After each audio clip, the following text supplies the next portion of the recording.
In nature, anything that flies has symmetry. And in the early days of human flight, mimicking nature made sense. But as we pushed onto ever higher speeds, our stubborn insistence on symmetry might have been a mistake.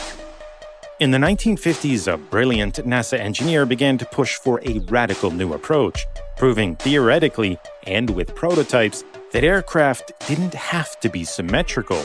The implications of his work are profound. It suggests we should be flying a lot faster and more efficiently than we are today.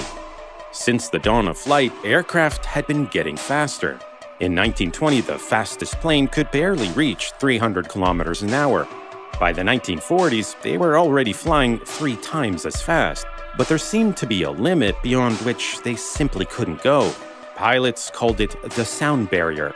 Above a certain speed, aircraft stopped accelerating, control became increasingly difficult, and stress forces could even cause an aircraft to break apart in midair. But in 1947, a daring test pilot flew an experimental plane beyond the speed of sound, proving that the sound barrier wasn't a barrier at all. It's just that supersonic flight revolved around a different set of aerodynamic principles. In the decades that followed, engineers mastered the physics of flying supersonic, pushing speeds ever higher. But a new challenge emerged, designing an aircraft that would perform well in both flight regimes.